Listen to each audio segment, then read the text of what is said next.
Hi all welcome Chellan academy. നമ്മളിന്ന് നോക്കാനായിട്ട് പോകുന്നത് സെൻട്രൽ യൂണിവേഴ്സിറ്റി ഓഫ് കേരളയിൽ എങ്ങനെയാണ് നമ്മുടെ CUET UG 2026 സ്കോർ വെച്ചിട്ട് അപ്ലൈ ചെയ്യുന്നത് എന്നുള്ളതാണ്. അപ്പോൾ നമുക്കറിയാം CUET എക്സാം എഴുതി കഴിഞ്ഞാൽ നമുക്ക് സെൻട്രൽ യൂണിവേഴ്സിറ്റിയിലേക്ക് പോകാൻ കഴിയില്ല. അപ്പോൾ അതിനെന്ത് ചെയ്യേണ്ടതുണ്ട്? അവരുടെ ഒഫീഷ്യൽ വെബ്സൈറ്റിൽ പോയിട്ട് നമ്മൾ സബ്മിറ്റ് ചെയ്യേണ്ടതുണ്ട്. അപ്പോൾ ഇന്നത്തെ വീഡിയോയിൽ സ്റ്റെപ്പ് ബൈ സ്റ്റെപ്പ് ആയിട്ട് എങ്ങനെയാണ് സെൻട്രൽ യൂണിവേഴ്സിറ്റി ഓഫ് കേരളയിൽ നമ്മൾ അപ്ലൈ ചെയ്യുക, എന്തൊക്കെയാണ് അവരുടെ നോട്ടിഫിക്കേഷൻ റിലേറ്റഡ് ആയിട്ട് പറഞ്ഞിട്ടുള്ളത്, ഡേറ്റ് എന്താണ് എന്നുള്ള കാര്യങ്ങളൊക്കെ നമ്മൾ നോക്കാനായിട്ട് പോകുന്നത്. ഓക്കെ, അപ്പൊ അതിനുവേണ്ടി നിങ്ങൾ അവിടെ ഒഫീഷ്യൽ വെബ്സൈറ്റിൽ വരിക. വന്നു കഴിഞ്ഞാൽ നിങ്ങൾക്ക് ഇവിടെ അഡ്മിഷൻ കാണാൻ പറ്റും. അഡ്മിഷൻ ക്ലിക്ക് ചെയ്താൽ നമ്മൾ UG പ്രോഗ്രാംസ് ആണല്ലോ നോക്കുന്നത്. അപ്പം UG പ്രോഗ്രാംസ് ക്ലിക്ക് ചെയ്യാം. UG പ്രോഗ്രാം നമുക്ക് രജിസ്റ്റർ ചെയ്യുന്നതിന് മുൻപായിട്ട് അവരുടെ നോട്ടിഫിക്കേഷനിൽ എന്തൊക്കെ കാര്യങ്ങളാണ് പറയുന്നത് എന്ന് നോക്കാം. ഓക്കെ, നിങ്ങൾക്ക് ഇങ്ങനെ ഡൗൺലോഡ് ചെയ്യാൻ പറ്റും.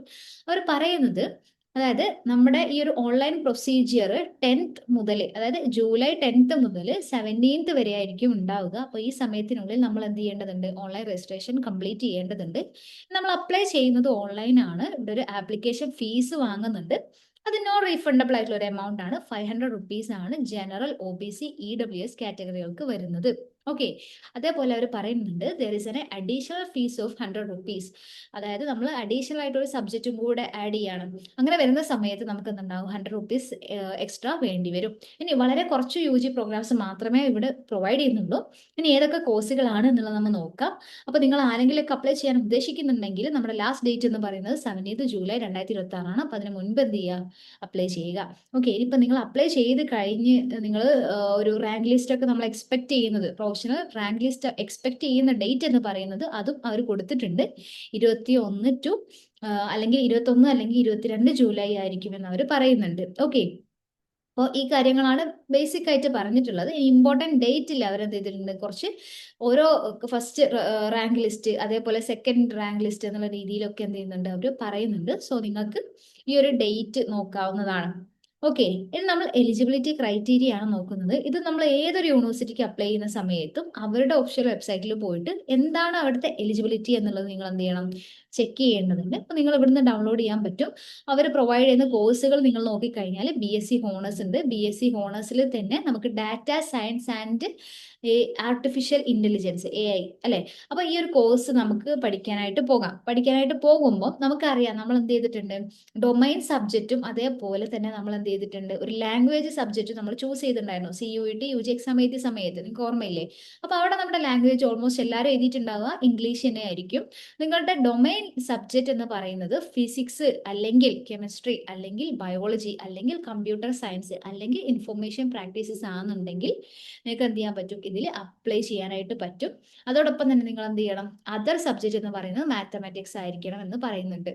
ഓക്കെ, അപ്പൊ ഇത് ക്ലിയർ ആയില്ലേ? ഇനി നമ്മുടെ എലിജിബിലിറ്റി ഓഫ് ദ പ്രോഗ്രാമിൽ നമ്മളോട് പറയുന്നത് നിങ്ങൾ 10th ക്ലാസ് കഴിഞ്ഞു, +2 കഴിഞ്ഞ കുട്ടിയായിരിക്കണം. അവിടെ തന്നെ നിങ്ങൾക്ക് mathematics one of the subject ആയിട്ട് പഠിച്ചിരിക്കണം. 50% മിനിമം മാർക്ക് വേണം. SC ST കാറ്റഗറി ആണെന്നുണ്ടെങ്കിൽ നിങ്ങൾക്ക് 45% മാർക്ക് മതി എന്നവർ പറയുന്നുണ്ട്.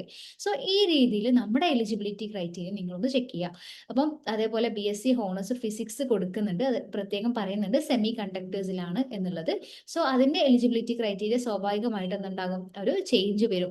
ഓക്കെ, അത് നിങ്ങൾ നോക്കുക കേട്ടോ. ഇനി അതല്ലാതെ നമുക്ക് BCA പ്രോഗ്രാം, BCom വരുന്നുണ്ട്. BComൽ ഏതാണ് വരുന്നത്? ഫിനാൻഷ്യൽ അനലിറ്റിക്സ് ആണ്. അതോടൊപ്പം തന്നെ BSc ഹോണേഴ്സ് ബയോളജി. അപ്പൊ ഇതെല്ലാവരും പോകാൻ ഉദ്ദേശിക്കുന്ന അല്ലെങ്കിൽ അപ്ലൈ ചെയ്യുന്ന ഒരു പിന്നെ ഒരു കോഴ്സാണ്. സോ ഇവിടെ നമുക്ക് വേണ്ടത് ലാംഗ്വേജ് ആയിട്ട് ഇംഗ്ലീഷ് ആണ്. പിന്നെ ഡൊമൈൻ സബ്ജക്റ്റ് ആയിട്ട് നിങ്ങളിപ്പോൾ ബയോളജി അല്ലെങ്കിൽ ബയോളജിക്കൽ സയൻസ് എക്സാം എഴുതിയിട്ടുണ്ട്, അല്ലെങ്കിൽ ബയോടെക് എഴുതിയിട്ടുണ്ട്, ബയോ കെമിസ്ട്രി എഴുതിയിട്ടുണ്ട്. ഇതൊക്കെ നമുക്ക് എന്ത് ചെയ്യാൻ പറ്റും? ആഡ് ചെയ്യാനായിട്ട് പറ്റും. അതേപോലെ ഫിസിക്സും കെമിസ്ട്രി എഴുതിയ ആളുകൾക്ക് പോലും എന്ത് ചെയ്യാൻ പറ്റും? BSc ഹോണേഴ്സ് ബയോളജിക്ക് അപ്ലൈ ചെയ്യാനായിട്ട് പറ്റും. ഓക്കെ, ഇനി ജനറൽ ആപ്റ്റിറ്റ്യൂഡും അവർ പറയുന്നുണ്ട്, അതും കൂടെ എഴുതിയിരിക്കണം എന്നുള്ളത്. ഇനി നമ്മുടെ +2 കഴിഞ്ഞിട്ട് നിങ്ങൾക്ക് പ്യുവർ അല്ലെങ്കിൽ CBSE അല്ലെങ്കിൽ ICSE ആയി എക്സാം എഴുതിയ ആളുകളായിരിക്കാം, ഓൾറെഡി ക്വാളിഫൈ ആയ ആളുകളായിരിക്കാം. അതിൽ നിങ്ങൾ ബയോളജി, സുവോളജി, ബോട്ടണി എന്ത് ചെയ്തിരിക്കണം? മാൻഡേറ്റ് ആയിട്ട് പഠിച്ചിരിക്കണം എന്ന് പറയുന്നുണ്ട്. ഓക്കെ, അപ്പോൾ 50% മാർക്കാണ് അവിടുത്തെ സ്റ്റുഡൻസിനും വേണ്ടത്. അതല്ലാതെ നമുക്ക് പിന്നെ എടുക്കാൻ പറ്റുന്നത് BA ഇന്റർനാഷണൽ റിലേഷൻ ആണ്, IR അല്ലെ? അവിടെ നിങ്ങൾക്ക് ലാംഗ്വേജ് വരുന്നത് ഇംഗ്ലീഷ് ആണ്. ഡൊമൈൻ സബ്ജക്റ്റ് പൊളിറ്റിക്കൽ സയൻസ് ആണ് വരുന്നത്. പിന്നെ ജനറൽ ആപ്റ്റിറ്റ്യൂഡ് ടെസ്റ്റും വരുന്നുണ്ട്. ഓക്കെ, അവിടെ നമ്മളോട് പറയുന്നത് അറ്റ്ലീസ്റ്റ് 50% മാർക്ക് നിങ്ങൾക്ക് എന്ത് വേണം? 10th +2 വേണം എന്നുള്ളതാണ് പറയുന്നത്. ഓക്കെ, ഈ കാര്യങ്ങൾ കറക്റ്റ് ആയിട്ടുണ്ടാവും എന്ന് വിചാരിക്കുന്നു. ഇനി അവര് IR ഒരു സ്പെഷ്യൽ കണ്ടീഷൻ പറയുന്നുണ്ട്. The candidate should not have completed 19 years as on 1/7/2026. അതായത് 1/7/2026 നിങ്ങൾ എന്ത് ചെയ്യരുത്, നിങ്ങൾക്ക് 19 വയസ്സ് തികയരുത് എന്നുള്ള കാര്യം കൂടെ അവർ എന്ത് ചെയ്യുന്നുണ്ട്, അവർ പറയുന്നുണ്ട്. സോ ഇത്രയും കോഴ്സ് അല്ലേ, കുറച്ച് കോഴ്സുകൾ മാത്രമേ അവർ പ്രൊവൈഡ് ചെയ്യുന്നുള്ളൂ, പക്ഷെ നമുക്ക് കൊടുക്കാനായിട്ട് പറ്റുന്ന കോഴ്സുകളാണ്. ഓക്കെ, നമുക്ക് വളരെ അടുത്താണ്, നമുക്കറിയാം സെൻട്രൽ യൂണിവേഴ്സിറ്റി ഓഫ് കേരള എന്ന് പറയുന്നത് കാസർഗോഡാണ് അല്ലേ. അപ്പൊ നമുക്ക് പെട്ടെന്ന് പോയി വരാനും ഒക്കെ സുഖമായിട്ടുള്ള ഒരു സ്ഥലമാണ്. ഇനി നിങ്ങൾക്ക് സീറ്റ് അലോക്കേഷനും ഇതേപോലെ അവർ എന്ത് ചെയ്തിട്ടുണ്ട്, ഡൗൺലോഡ് ചെയ്തെടുക്കാൻ പറ്റും. അതിന്റെ ലിസ്റ്റ് കൊടുത്തിട്ടുണ്ട്. സോ നിങ്ങൾക്ക് നോക്കാം ഓരോ കോഴ്സിന് എങ്ങനെയാണ് അവിടുത്തെ അലോക്കേഷൻ വന്നിട്ടുള്ളത് എന്നത് കേട്ടോ. CUT UGയുടെ അടിസ്ഥാനത്തിൽ വരുന്ന കോഴ്സുകളുടെ ലിസ്റ്റ് നിങ്ങൾ നോക്കിയാൽ മതി. അതേപോലെ ഫീസ് സ്ട്രക്ചർ നിങ്ങൾക്ക് എന്ത് ചെയ്യാൻ പറ്റും, ഇവിടുന്ന് ഡൗൺലോഡ് ചെയ്യാൻ പറ്റും. സോ അത് നിങ്ങൾ നോക്കാം. അപ്ലൈ ചെയ്യുന്ന സമയത്ത് നിങ്ങൾക്ക് എന്തെങ്കിലും സർട്ടിഫിക്കറ്റിന്റെ ഫോർമാറ്റ് ഇല്ല, അങ്ങനത്തെ എന്തെങ്കിലും ഇഷ്യൂസ് ഉണ്ടെങ്കിൽ നിങ്ങൾക്ക് ഇവിടുന്ന് ഡൗൺലോഡ് ചെയ്യാൻ പറ്റും. ഇനി ഈ ഒരു സർട്ടിഫിക്കറ്റ് നിങ്ങളുടെ കയ്യിലില്ലെങ്കിൽ നിങ്ങൾക്ക് അണ്ടർടേക്കിംഗ് ഫോർമാറ്റ് ഇവിടുന്ന് ഡൗൺലോഡ് ചെയ്തിട്ട് എന്ത് ചെയ്യാൻ പറ്റും, അത് സബ്മിറ്റ് ചെയ്താൽ മതിയാകും. ഓക്കെ, ഇനി നമ്മൾ നോക്കാൻ പോകുന്നത് എങ്ങനെയാണ് അപ്ലൈ ചെയ്യുന്നത് എന്നുള്ളതാണ്. അപ്പൊ അതിന് വേണ്ടിയിട്ട് അപ്ലൈ ഓൺലൈൻ കൊടുക്കാം. അങ്ങനെ നമ്മൾ click here for registering online for UG programme കൊടുത്തിട്ട് നമ്മൾ സമർത്ത് പോർട്ടലിലേക്കാണ് പോകുന്നത്. അപ്പോൾ നമ്മൾ ഫൈൻഡ് യുവർ പ്രോഗ്രാം അല്ല, നമ്മൾ ഓൾറെഡി ഇവിടെ ഒരു സ്റ്റാർട്ട് ചെയ്ത് വെച്ചിട്ടുണ്ടായിരുന്നു. സോ ഞാനത് ലോഗ് ഔട്ട് ചെയ്യാണ്. അപ്പം ന്യൂ രജിസ്ട്രേഷൻ ആണ്. ന്യൂ രജിസ്ട്രേഷൻ കൊടുത്തു കഴിഞ്ഞാൽ നിങ്ങളുടെ ആപ്ലിക്കേഷൻ നമ്പർ, നിങ്ങളുടെ CUETയുടെ ആപ്ലിക്കേഷൻ നമ്പർ, CUETയുടെ റോൾ നമ്പർ കൊടുത്ത് നിങ്ങളുടെ പേര് കൊടുക്കുക, ഡേറ്റ് ഓഫ് ബർത്ത് കൊടുക്കുക, ഇമെയിൽ അഡ്രസ്സ്, നിങ്ങളുടെ മൊബൈൽ നമ്പർ, ഇതൊക്കെ നിങ്ങൾ CUETക്ക് ഓൾറെഡി കൊടുത്ത കാര്യങ്ങളാണ് കൊടുക്കേണ്ടത് കേട്ടോ. ഓക്കെ, എന്നാൽ മാത്രമേ നമുക്ക് ഇത് ഓപ്പൺ ആക്കാൻ കഴിയുള്ളൂ. എന്നിട്ട് നിങ്ങളുടെ കൺസെന്റ് കൊടുത്ത് നിങ്ങൾക്ക് ഇവിടെ ക്യാപ്ച എൻ്റർ ചെയ്ത് രജിസ്റ്റർ ചെയ്യാൻ പറ്റും. അങ്ങനെ നിങ്ങൾ രജിസ്റ്റർ ചെയ്ത് കഴിഞ്ഞാൽ പിന്നെ നമ്മൾ പോകുന്നത്, നമ്മൾ മൂവ് ചെയ്യുന്നത് അവിടെ ഒരു വേരിഫിക്കേഷനിലേക്കാണ്. അവിടെ നമുക്ക് ഒരു OTP നമ്മുടെ വാട്സപ്പ് നമ്പറിലേക്ക്, നമ്മുടെ മൊബൈൽ നമ്പറിലേക്ക് അല്ലെങ്കിൽ നമ്മുടെ ഇമെയിലേക്ക് വരും. അവിടെ OTP നമ്മളിവിടെ എൻ്റർ ചെയ്ത് കൊടുക്കുന്നു. നമ്മളൊരു പാസ്വേഡ് സെറ്റ് ചെയ്യുന്നു. ആ പാസ്വേഡ് റീ എൻ്റർ ചെയ്ത് കൺഫേം ചെയ്താൽ നിങ്ങൾക്ക് വെരിഫിക്കേഷൻ കഴിഞ്ഞു. OTP വെരിഫൈ ചെയ്ത് കഴിഞ്ഞാൽ പിന്നെ നമ്മൾ ലോഗിൻ ചെയ്യാൻ പോവുകയാണ്. നമ്മൾ ഓൾറെഡി എന്ത് ചെയ്യും, ലോഗിൻ ചെയ്യാൻ പോവുകയാണ്. അതിനുവേണ്ടി നമ്മുടെ രജിസ്ട്രേഷൻ നമ്പറും നമ്മളിപ്പോൾ ക്രിയേറ്റ് ചെയ്ത് വെച്ചിട്ടുള്ള പാസ്വേഡും കൊടുത്ത് ക്യാപ്ച എൻ്റർ ചെയ്ത് ലോഗിൻ ചെയ്തു. അങ്ങനെ ലോഗിൻ ചെയ്യുമ്പോൾ നമ്മൾ ഡാഷ്ബോർഡിലേക്കാണ് മൂവ് ചെയ്യുന്നത്. ഇവിടെ നിങ്ങളുടെ പ്രൊഫൈൽ കംപ്ലീറ്റ് അല്ല. സോ നിങ്ങൾ പ്രൊഫൈൽ കംപ്ലീറ്റ് ചെയ്യാൻ വേണ്ടി കംപ്ലീറ്റ് പ്രൊഫൈൽ ക്ലിക്ക് ചെയ്യുക. അതിനുശേഷം നിങ്ങൾക്ക് പേഴ്സണൽ ഡീറ്റെയിൽസ് എന്ത് ചെയ്യാൻ പറ്റും, എൻ്റർ ചെയ്യാൻ പറ്റും. നിങ്ങളുടെ പേര്, അതേപോലെ രജിസ്റ്റേർഡ് ഇമെയിൽ, മൊബൈൽ നമ്പറൊക്കെ ഓൾറെഡി വരും. സോ അതല്ലാത്ത കാര്യങ്ങൾ, അതായത് ആപ്ലിക്കന്റിന്റെ ഡേറ്റ് ഓഫ് ബർത്ത് വന്നിട്ടുണ്ടാവും, അതൊക്കെ കറക്റ്റ് ആണോ എന്ന് നോക്കുക. നിങ്ങളുടെ ജെൻഡർ, കാറ്റഗറി ഏതാണോ അത് നിങ്ങൾക്ക് ക്ലിക്ക് ചെയ്തിട്ട് കൊടുക്കാൻ പറ്റും. അപ്പം SC ST ഏതാണോ കാറ്റഗറി അത് കൊടുക്കുക. ഓക്കെ, ആൾട്ടർനേറ്റ് ഇമെയിൽ കൊടുക്കുക, നിങ്ങളുടെ മൊബൈൽ നമ്പർ കൊടുക്കുക, ആൾട്ടർനേറ്റീവ് ആയിട്ടുള്ള മൊബൈൽ നമ്പർ കൊടുക്കുക. നിങ്ങളുടെ മാരിറ്റൽ സ്റ്റാറ്റസ് ചോദിക്കുന്നുണ്ട്, ബ്ലഡ് ഗ്രൂപ്പ് ഏതാണെന്ന് ചോദിക്കുന്നുണ്ട്, അത് കൊടുക്കുക. സിറ്റിസൺ ഓഫ് ഇന്ത്യ യെസ് കൊടുക്കുക. റിലീജിയൻ ഏതാണെന്ന് ചോദിക്കുന്നുണ്ട്, അത് കൊടുക്കുക. പിന്നെ നിങ്ങളുടെ പ്ലേസ് ഓഫ് ബർത്ത് ഡീറ്റെയിൽസ് ആണ്, നിങ്ങളുടെ കൺട്രി, സ്റ്റേറ്റ്, ഡിസ്ട്രിക്ട്, വില്ലേജ് ചോദിക്കുന്നുണ്ട്. ഫാമിലി ഡീറ്റെയിൽസ്, നിങ്ങളുടെ അമ്മയുടെ പേര്, മൊബൈൽ നമ്പർ ഒക്കെ ചോദിക്കുന്നുണ്ട്. ഇവിടെ നിങ്ങളുടെ അമ്മയുടെ പേര് ഹിന്ദിയിലൊക്കെ ചോദിക്കുന്നുണ്ട്. അപ്പൊ നിങ്ങൾ ഇത് അപ്ലൈ ചെയ്യുക, നിങ്ങൾ സ്വന്തമായിട്ട് അപ്ലൈ ചെയ്യുന്ന ആളുകളാണെന്നുണ്ടെങ്കിൽ ഇവിടെ എന്ത് ചെയ്യേണ്ടതില്ല, റെഡ് മാർക്കിൽ കാണിച്ചിട്ടുള്ളത് മാത്രം എന്ത് ചെയ്താൽ മതി, കൊടുത്താൽ മതി. ബാക്കി നിങ്ങൾക്ക് വേണമെങ്കിൽ സ്കിപ്പ് ചെയ്യാം. സോ ഈ മദേഴ്സ് നെയിം ഇൻ ഹിന്ദി ഒക്കെ നിങ്ങൾക്ക് സ്കിപ്പ് ചെയ്യാൻ പറ്റും. നിങ്ങളുടെ ഫാദേഴ്സ് ഡീറ്റെയിൽസ് കൊടുക്കുക, എമർജൻസി കോൺടാക്ട് നമ്പർ കൊടുക്കുക, നിങ്ങളുടെ ആനുവൽ ഇൻകം കറക്റ്റ് കൊടുക്കുക. അതിനുശേഷം നിങ്ങളോട് ചോദിക്കുന്നത് കാറ്റഗറി ഏതാണ്, ഏതെങ്കിലും കോട്ട വരുന്നുണ്ടോ എന്നുള്ളതാണ്. അതായത് PWD കാറ്റഗറി ഉണ്ടോ, അല്ലെങ്കിൽ children or widows of armed forces ആണോ, കാശ്മീരി മൈഗ്രന്റ് ആണോ എന്നൊക്കെ ചോദിക്കുന്നുണ്ട്. സോ അങ്ങനെ അപ്രോപ്രിയേറ്റ് ആയിട്ട് ഇല്ല എന്നാണെങ്കിൽ നോട്ട് ആപ്ലിക്കബിൾ എന്ന് കൊടുക്കുക. അതിന് ശേഷം നിങ്ങൾ കൊടുക്കേണ്ടത് നിങ്ങളുടെ ബാങ്ക് ഡീറ്റെയിൽസ് ആണ്. സോ അത് കറക്റ്റ് നോക്കിയിട്ട് ഇപ്പൊ നിങ്ങളുടേതോ അല്ലെങ്കിൽ നിങ്ങളുടെ പാരന്റ്സിന്റെയോ ബാങ്ക് അക്കൗണ്ട് ഡീറ്റെയിൽസ് കൊടുക്കാൻ പറ്റും. സോ അക്കൗണ്ട് ഹോൾഡറുടെ പേര്, നമ്പർ, അത് എഗെയിൻ കൺഫേം ചെയ്യാൻ വേണ്ടി നമ്പർ ചോദിക്കുന്നുണ്ട്, അത് എൻ്റർ ചെയ്ത് കൊടുക്കുക. Bank name, IFSC code, bank branch name ചോദിക്കുന്നുണ്ട്. സോ അത് കൊടുത്തു കഴിഞ്ഞാൽ നിങ്ങളുടെ അഡ്രസ് ആണ്, നിങ്ങൾ ഇപ്പോൾ എവിടെയാണോ താമസിക്കുന്നത് ആ അഡ്രസ്സാണ് കറസ്പോണ്ടിങ് അഡ്രസ്സ് വരിക. നിങ്ങളുടെ വീട്ടുപേര്, അതേപോലെ നിങ്ങളുടെ സ്ഥലം, അല്ലെങ്കിൽ പോസ്റ്റ് ചെയ്താണോ അങ്ങനെ നിങ്ങളുടെ നമ്മുടെ ഇന്ത്യ, അതേപോലെ കേരള, ആ രീതിയിൽ നിങ്ങൾ എന്ത് ചെയ്യുക, ബാക്കി കൊടുക്കുക. അത് തന്നെയാണ് നിങ്ങളുടെ പെർമനന്റ് അഡ്രസ് എങ്കിൽ നിങ്ങൾ എന്ത് ചെയ്താൽ മതി, ഇവിടെ ക്ലിക്ക് ചെയ്താൽ മതി, ഓട്ടോമാറ്റിക് ആയിട്ട് അത് ഫില്ല് ചെയ്ത് വന്നോളും. അതിനുശേഷം നമ്മൾ സേവ് ഡീറ്റെയിൽസ് കൊടുക്കുന്നു. സേവ് ഡീറ്റെയിൽ കൊടുത്തു കഴിഞ്ഞാൽ നമുക്കൊരു പ്രിവ്യൂ വരും. നമ്മൾ ഓൾറെഡി കൊടുത്തുള്ള കാര്യങ്ങൾ കറക്റ്റ് ആണോ എന്ന് ചെക്ക് ചെയ്യാൻ വേണ്ടിയിട്ടാണ്. സോ നിങ്ങൾ എന്ത് ചെയ്യുക, ഇത് ഇങ്ങനെ ഓക്കെ ഞാൻ കൊടുത്തതൊക്കെ കറക്റ്റ് ആണ് എന്നുള്ളത് കൺഫേം ചെയ്യാൻ വേണ്ടി ഒന്നുകൂടെ വായിച്ചു നോക്കുക. കറക്റ്റ് ആണെങ്കിൽ പ്രൊസീഡ് ടു നെക്സ്റ്റ് കൊടുക്കുക. ഇനി കറക്റ്റ് അല്ലെങ്കിൽ നിങ്ങൾ എന്ത് ചെയ്യണം, അപ്ഡേറ്റ് ഡീറ്റെയിൽസ് കൊടുത്തിട്ട് എഡിറ്റ് ചെയ്യാം. ഓക്കെ, നമ്മൾ പ്രൊസീഡ് ചെയ്യാണ്. പ്രൊസീഡ് ചെയ്യുന്ന സമയത്ത് അടുത്തതായിട്ട് അവർ അതർ ഡീറ്റെയിൽസ് ആണ് ചോദിക്കുക. അപ്പോൾ അതർ ഡീറ്റെയിൽസിൽ നിങ്ങൾ എന്ത് ചെയ്യണം, നിങ്ങളോട് ചോദിക്കേണ്ടത് നിങ്ങൾക്ക് എന്തെങ്കിലും മെഡിക്കൽ എമർജൻസി ഉണ്ടോ എന്നുള്ളത്. സോ എന്തെങ്കിലും അറ്റൻഷൻ വേണമെന്ന് ചോദിക്കുമ്പോൾ യെസ് അല്ലെങ്കിൽ നോ കൊടുക്കാൻ പറ്റും. Academic bank of credit, ABC ID നിങ്ങൾ ഓൾറെഡി കേട്ടിട്ടുണ്ടാവും. ABC ID അല്ലെങ്കിൽ APAR ID എന്ന് പറയുന്ന നമ്മുടെ ഒരു എഡ്യൂക്കേഷണലി എല്ലാം കൂടെ ഹബ് ചെയ്ത് വെച്ചിട്ടുള്ള ഒരു ഐഡിയ ആണ് അല്ലേ. അപ്പൊ ID ഉണ്ടെങ്കിൽ നിങ്ങൾ എന്ത് ചെയ്യുക, അത് കൊടുക്കണം. ഇല്ലെങ്കിൽ ഇവിടെ ക്ലിക്ക് ഹിയർ കൊടുത്തിട്ട് നമ്മൾ എന്ത് ചെയ്യുക, ഒന്ന് ക്രിയേറ്റ് ചെയ്യുക. അപ്പൊ ഡിജിലോക്ക് ത്രൂ നമുക്ക് എന്ത് ചെയ്യാൻ പറ്റും, അത് ക്രിയേറ്റ് ചെയ്യാനായിട്ട് പറ്റും. സോ അത് ചെയ്യുക. പിന്നെ നമ്മളോട് ചോദിക്കുന്നത് do you have domicile of certificate of Kashmiri, no ആയിരിക്കും. ലാംഗ്വേജ് പ്രൊഫഷൻസ് ചോദിക്കുന്നുണ്ട്. അപ്പൊ നിങ്ങൾക്ക് ഇംഗ്ലീഷ്, ഹിന്ദി, പിന്നെ അത് കഴിഞ്ഞിട്ട് നമുക്ക് ഇവിടെ മലയാളം കൊടുക്കാം. അതിന്റെയൊക്കെ എത്രത്തോളം ടിക്ക് ചെയ്യാൻ പറ്റും. ഓക്കെ, റീഡിംഗ്, റൈറ്റിംഗ്, സ്പീക്കിംഗ് ഉണ്ടെങ്കിൽ നിങ്ങൾക്ക് ഈ 3 കോളവും ക്ലിക്ക് ചെയ്യാൻ പറ്റും. അതിനുശേഷം നമ്മൾ എന്ത് ചെയ്യുക, സേവ് ഡീറ്റെയിൽസ് കൊടുക്കുക. നിങ്ങൾക്ക് വേറെ ഏതെങ്കിലും ലാംഗ്വേജ് അറിയെങ്കിൽ അതും കൊടുക്കാനായിട്ട് പറ്റും. സേവ് ഡീറ്റെയിൽസ് കൊടുത്തു കഴിഞ്ഞാൽ നിങ്ങൾ ഓൾറെഡി എന്ത് ചെയ്തു, നമ്മൾ അടിച്ച കാര്യങ്ങൾ ഒന്നും കൂടെ കാണിക്കുകയാണ്. നിങ്ങൾക്ക് ഓക്കെ ആയിട്ടുണ്ടെങ്കിൽ നമുക്ക് എന്ത് ചെയ്യാം, മൂവ് ചെയ്യാം എന്നുള്ള രീതിയിൽ. ഓക്കെ, അപ്പൊ അതർ ഇൻഫോ നമ്മൾ കൺഫേം ചെയ്തു, നമ്മൾ കൊടുത്ത കാര്യങ്ങൾ കറക്റ്റ് ആണ്. ഇനി അപ്ലോഡ് ചെയ്യണം. അപ്പൊ അപ്ലോഡ് ചെയ്യാൻ വേണ്ടിയിട്ട് ഒരുപാട് ഡാറ്റാസ് അവർ ചോദിക്കുന്നുണ്ട്.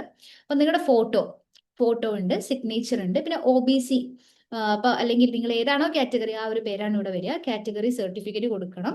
അത് കഴിഞ്ഞിട്ട് നിങ്ങളുടെ ഇൻകം സർട്ടിഫിക്കറ്റ്. അപ്പൊ ഇൻകം സർട്ടിഫിക്കറ്റ് അതേപോലെ OBC സർട്ടിഫിക്കറ്റ് ഒക്കെ കൊടുക്കുമ്പോൾ നിങ്ങൾ ശ്രദ്ധിക്കേണ്ടത് ഈ മാസം 1-ാം തീയതിക്ക് ശേഷം വരുന്ന സർട്ടിഫിക്കറ്റ് ആയിരിക്കും നിങ്ങൾ അപ്ലോഡ് ചെയ്യേണ്ടത്. അവർ പ്രത്യേകം പറയുന്നുണ്ട്, ഇല്ലെങ്കിൽ നമുക്ക് ചെയ്യാനായിട്ട് പറ്റില്ല. കാരണം അവിടെ കാറ്റഗറി ഇഷ്യൂ ചെയ്തിട്ടുള്ള ഡേറ്റും കാര്യങ്ങളും ചോദിക്കുന്നുണ്ട്. ഇൻകം സർട്ടിഫിക്കറ്റ് കൊടുത്തു, CUT സ്കോർ കാർഡ്, അതേപോലെ അഡ്മിറ്റ് കാർഡ് കൊടുക്കുക. പിന്നെ നിങ്ങളുടെ +2ന്റെ contact certificate, migration certificate, transfer ഒക്കെ നമ്മുടെ TC ഒക്കെ കൊടുക്കാം. ഓക്കെ, അതിൽ നിങ്ങൾ ഇതിപ്പം അപ്ലോഡ് ചെയ്യുന്ന സമയത്ത് ശ്രദ്ധിക്കേണ്ട കാര്യം ഇത്രയേ ഉള്ളൂ. നിങ്ങളുടെ ഫോർമാറ്റ് JPEG അല്ലെങ്കിൽ JPG അല്ലെങ്കിൽ PDF എന്ന് പറഞ്ഞ ഫോർമാറ്റിലായിരിക്കണം. അതിന്റെ ഫയൽ സൈസ് എന്ന് പറയുന്നത് 10 KB to 500 KB ആയിരിക്കണം. ഓക്കെ, ഇത് കറക്റ്റ് ആയിട്ടുണ്ടെങ്കിൽ നിങ്ങൾക്ക് സേവ് ആസ് ഡ്രാഫ്റ്റ് ചെയ്യാം, അല്ലെങ്കിൽ നിങ്ങൾക്ക് പ്രൊസീഡ് ടു നെക്സ്റ്റ് അടിക്കാം. അങ്ങനെ പ്രൊസീഡ് ടു നെക്സ്റ്റ് അടിച്ചു കഴിഞ്ഞാൽ നമ്മൾ ഇപ്പോൾ ഇത്രയും കൊടുത്തിട്ടുള്ള കാര്യങ്ങൾ എഗെയിൻ ഒന്നും കൂടെ കൺഫേം ചെയ്യാൻ വേണ്ടി ഒരു പ്രിവ്യൂ വരും. ഓക്കെ, നമ്മൾ കൊടുത്ത കാര്യങ്ങളൊക്കെ വെച്ചിട്ടൊരു പ്രിവ്യൂ വരും. അത് കറക്റ്റ് ആണോ എന്നുള്ളത് വായിച്ചു നോക്കിയിട്ട് ഓക്കെ ആണെന്നുണ്ടെങ്കിൽ അത് സബ്മിറ്റ് ചെയ്യാൻ പറ്റും. അത് സബ്മിറ്റ് ചെയ്തിട്ട് നമ്മൾ പോകുന്നത് അടുത്തത് ഏത് സബ്ജക്റ്റ് ആണ് നമുക്ക് എടുക്കേണ്ടത് എന്നുള്ളതാണ് കേട്ടോ. അപ്പോൾ ഇത് നമ്മൾ ആക്ച്വലി ഈ ഒരു സ്ക്രീൻഷോട്ട് യൂണിവേഴ്സിറ്റി ഓഫ് ഹൈദരാബാദിനാണ്. ഇപ്പോൾ കേരള യൂണിവേഴ്സിറ്റി ആണെങ്കിൽ പോലും സെൻട്രൽ യൂണിവേഴ്സിറ്റി ഓഫ് കേരള ആണെങ്കിൽ പോലും നമുക്ക് എന്ത് ചെയ്താൽ മതി, ഈ ഒരു രീതിയിൽ തന്നെയാണ് വരുന്നത് കേട്ടോ. അപ്പം നിങ്ങൾ ഇത് കാര്യം ഞാൻ പറയുന്ന കാര്യം മാത്രം എന്ത് ചെയ്താൽ മതി, ശ്രദ്ധിച്ചാൽ മതി. സോ നിങ്ങൾക്ക് ഇവിടെ നിങ്ങളുടെ പ്രോഗ്രാം സെലക്ട് ചെയ്യാൻ പറ്റും. അതിനുശേഷം നിങ്ങളോട് സെൻറ്റർ ഏതാണെന്ന് ചോദിക്കുന്നുണ്ട്, അത് കറക്റ്റ് കൊടുക്കുക. അതിനുശേഷം നെക്സ്റ്റ് കൊടുത്താൽ മതിയാകും. ഓക്കെ, അത് കഴിഞ്ഞിട്ട് നമ്മൾ മൂവ് ചെയ്യുന്നത് അക്കാഡമിക് ഡീറ്റെയിൽസ് ആണ്. അപ്പൊ നിങ്ങളുടെ +2 മിനിമം എത്ര മാർക്ക് ഉണ്ട് നമ്മളോട് ചോദിക്കുക. നിങ്ങൾ 10th ഓക്കെ 10th പാസ്സായിട്ടുണ്ടെങ്കിൽ ഏത് ഇയറിലാണ്, അതേപോലെ തന്നെ എത്രയാണ് നിങ്ങൾക്ക് അവിടെ കിട്ടിയിട്ടുണ്ടായിരുന്ന പെർസെൻറ്റേജ്, നിങ്ങളുടെ 10th ഏത് സ്കൂളിലായിരുന്നു, അതിന്റെ ബോർഡ് ഏതാണ്, സബ്ജക്ട് കോമ്പിനേഷൻ ഏതാണ് എന്നുള്ളത് കറക്റ്റ് കൊടുക്കാം. ഡിസ്റ്റിങ്ഷൻ ഒക്കെ ചോദിക്കുന്നുണ്ട്. അതേപോലെ നമ്മുടെ +2 ഡീറ്റെയിൽസ്, എഡ്യൂക്കേഷൻ ഡീറ്റെയിൽസും കറക്റ്റ് കൊടുക്കുക. പാസ്ഡ് ആണോ, ഏത് ഇയറിലാണ്, അപ്പോൾ 2026 എന്ന് കൊടുക്കുക. നമ്മുടെ പെർസെൻറ്റേജ് എത്രയായിരുന്നു, സ്കൂളിന്റെ പേര്, സ്കൂളിന്റെ പിന്നെ board, Kerala higher secondary board ആണെന്നുണ്ടെങ്കിൽ അങ്ങനെ കൊടുക്കാം. അതേപോലെ നമ്മുടെ ഏതൊക്കെ സബ്ജക്ട് കോമ്പിനേഷൻ നിങ്ങൾ പഠിച്ചിട്ടുണ്ട്, English, Malayalam, sociology, economics, history. ഇപ്പോൾ ഹ്യൂമാനിറ്റീസ് പഠിച്ചൊരു കുട്ടിയാണെന്നുണ്ടെങ്കിൽ അങ്ങനെ കൊടുക്കുക. നിങ്ങളുടെ ഡിവിഷൻ ഫസ്റ്റ് ക്ലാസ് ആണോ അല്ലെങ്കിൽ ഡിസ്റ്റിങ്ഷൻ ആണോ എന്ന് കൊടുക്കുക. നിങ്ങൾ മാത്തമാറ്റിക്സ് പഠിച്ചിട്ടുണ്ടോ എന്നുള്ളത് യൂണിവേഴ്സിറ്റി ഓഫ് ഹൈദരാബാദിൽ ചോദിക്കുന്നതാണ്. ഈ ക്വസ്റ്റ്യൻ സെൻട്രൽ യൂണിവേഴ്സിറ്റി ഓഫ് കേരളയിൽ ഉണ്ടെങ്കിൽ നിങ്ങൾക്ക് എന്ത് ചെയ്യാൻ പറ്റും, അത് കറക്റ്റ് കൊടുക്കാൻ പറ്റും. അതിനുശേഷം നിങ്ങൾ എന്ത് ചെയ്യുക, നെക്സ്റ്റ് ക്ലിക്ക് ചെയ്യുക. നെക്സ്റ്റ് ക്ലിക്ക് ചെയ്യുമ്പോൾ നമ്മുടെ ഓൾറെഡി ഇപ്പോൾ കൊടുത്ത കാര്യങ്ങളിൽ ഒന്നുകൂടെ കൺഫേം ചെയ്യാൻ വേണ്ടിയിട്ട് ചോദിക്കുന്നതാണ്. എന്തെങ്കിലുമൊക്കെ നിങ്ങൾ എന്ത് ചെയ്യുക, കറക്റ്റ് കൊടുത്തിട്ടുണ്ടോ നോക്കുക. അത് കഴിഞ്ഞിട്ട് നമ്മുടെ അപ്ലോഡിൽ ഓൾറെഡി നമ്മൾ നേരത്തെ കൊടുത്ത സാധനങ്ങൾ എഗെയിൻ വരും. അത് കഴിഞ്ഞിട്ട് നിങ്ങൾ കൊടുക്കേണ്ടി വരിക നിങ്ങളുടെ 10th-ന്റെയും +2-ന്റെയും mark. Okay, mark sheet, certificate, ഇത് അപ്ലോഡ് ചെയ്യാൻ വേണ്ടിയിട്ടാണ് നമ്മൾ സെലക്ട് ചെയ്തിട്ട് അപ്ലോഡ് ചെയ്യുക. ഇതും നേരത്തെ പറഞ്ഞ പോലെ തന്നെ ആ ഒരു ഫോർമാറ്റും അതേപോലെ ഫയൽ സൈസും നിങ്ങൾ എന്ത് ചെയ്യണം, ശ്രദ്ധിക്കേണ്ടതുണ്ട്. ഇനി പ്രിവ്യൂ കൊടുത്തു കഴിഞ്ഞാൽ നിങ്ങൾക്ക് എന്ത് ചെയ്യാൻ പറ്റും, കംപ്ലീറ്റ് കാണാൻ പറ്റും. അതിനുശേഷം നമ്മൾ പോകുന്നത് ഫൈനൽ പ്രിവ്യൂയിലേക്കാണ്. അതായത് നമ്മുടെ സ്കോറും കൂടെ വെച്ചിട്ട് വരുന്ന ഒരു പിന്നെ ഒരു വിൻഡോ ആണ്. ഈ വിൻഡോയിൽ നിങ്ങളുടെ കംപ്ലീറ്റ് ഡീറ്റെയിൽസ് നിങ്ങൾക്ക് കാണാൻ പറ്റും. നിങ്ങളുടെ സ്കോർ, നമ്മളെ CUET എഴുതിയപ്പോൾ കൊടുത്ത സബ്ജക്റ്റിന്റെ സ്കോർ അടിസ്ഥാനത്തിൽ നിങ്ങൾക്ക് കാണാൻ പറ്റും. അത് കഴിഞ്ഞിട്ട് ഇതാ ട്രാൻസാക്ഷൻ ഡീറ്റെയിൽസ് എന്ന് പറഞ്ഞിട്ട് അവിടെ നമ്മൾ എത്ര പേയ്മെന്റ്, ബാക്കി അത് അവിടെ അങ്ങനെ തന്നെയാണ് വരുന്നത്. പേഴ്സണൽ ഡീറ്റെയിൽസ് നമ്മൾ കൊടുത്ത ബാക്കി കാര്യങ്ങളൊക്കെ കറക്റ്റ് വരും. അതൊക്കെ കറക്റ്റ് ആണെന്നുണ്ടെങ്കിൽ നിങ്ങൾക്ക് എന്ത് ചെയ്യുക, വായിച്ചു പോവുക. വായിച്ചതിന് ശേഷം നിങ്ങൾ ഡിക്ലറേഷൻ നോക്കുക. ഡിക്ലറേഷൻ കൊടുത്തിട്ട് സബ്മിറ്റ് ചെയ്യാം. ഓക്കെ, അങ്ങനെ നമ്മൾ സബ്മിറ്റ് ചെയ്ത് കഴിഞ്ഞാൽ നമ്മൾ നേരെ പോകുന്നത് പേയ്മെന്റിലേക്കാണ്. സോ ആ പേയ്മെന്റ് മുതലുള്ള സ്റ്റെപ്പ് ഞാൻ ഇവിടെ കാണിക്കുന്നില്ല. ഒന്നുമില്ല, നിങ്ങൾക്ക് UPI അതായത് ഏതെങ്കിലും ഒരു ഇന്റർനെറ്റ് ബാങ്കിങ് ത്രൂ നിങ്ങൾക്ക് എന്ത് ചെയ്യാൻ പറ്റും, അത് പേയ്മെന്റ് നടത്താനായിട്ട് പറ്റും. സോ നിങ്ങൾ ജസ്റ്റ് എന്ത് ചെയ്യുക, നിങ്ങൾ കൺഫേം ചെയ്യുക നിങ്ങളുടെ പേര്, ഡേറ്റ് ഓഫ് ബർത്ത്, ഇതൊക്കെ ഒരു ചെക്ക് ബോക്സ് വരും, കുറെ ചെക്ക് ബോക്സ് വരും. അതൊക്കെ ക്ലിക്ക് ചെയ്തിട്ട് കൺഫേം ചെയ്ത് കഴിഞ്ഞാൽ എന്ത് ചെയ്യാൻ പറ്റും, അപ്ലൈ ചെയ്യാനായിട്ട് പറ്റും. ഓക്കെ, ആ ഒരു ട്രാൻസാക്ഷൻ കഴിഞ്ഞാൽ നിങ്ങൾ ഓൾറെഡി ഇപ്പോൾ ഒരു പ്രോഗ്രാമിന് അവിടെ കൊടുത്തു. ഇനി ഒരു പ്രോഗ്രാം കൂടെ കൊടുക്കണമെന്നുണ്ടെങ്കിൽ നമ്മുടെ നേരത്തെ കണ്ട ഡാഷ്ബോർഡില്ലേ, അതിൽ എഗെയിൻ ഒരു സെലക്ട് പ്രോഗ്രാം കൊടുത്തു കഴിഞ്ഞാൽ നിങ്ങൾക്ക് എഗെയിൻ അടുത്തൊരു പ്രോഗ്രാം എന്ത് ചെയ്യാൻ പറ്റും, സെലക്ട് ചെയ്യാനും അപ്ലൈ ചെയ്യാനും പറ്റും. അപ്പൊ ഇത്രയാണ് ഓൾ ഓവർ ആയിട്ട് നമുക്ക് ഇപ്പം ഈ ഒരു സെൻട്രൽ യൂണിവേഴ്സിറ്റി ഓഫ് കേരളയെ കുറിച്ച് പറയാനുള്ളത്. ഇനി എന്തെങ്കിലും ഡൗട്ട്സ്, കാര്യങ്ങൾ അപ്ലൈ ചെയ്യാൻ എന്തെങ്കിലും ബുദ്ധിമുട്ടുണ്ടെങ്കിൽ ഒക്കെ നിങ്ങൾക്ക് എന്ത് ചെയ്യാൻ പറ്റും, കമന്റ് സെക്ഷനിൽ ചോദിക്കാം. അല്ലെങ്കിൽ നമ്മുടെ പേഴ്സണൽ നമ്മുടെ എല്ലാവരുടെ നമ്പർ നിങ്ങൾക്ക് എന്ത് ചെയ്യാൻ പറ്റും, കമന്റ് ബോക്സിൽ നമ്മൾ പിൻ ചെയ്തിടാം. ജസ്റ്റ് നോക്കിയാലും മതിയാകും. So thank you. Thanks for watching.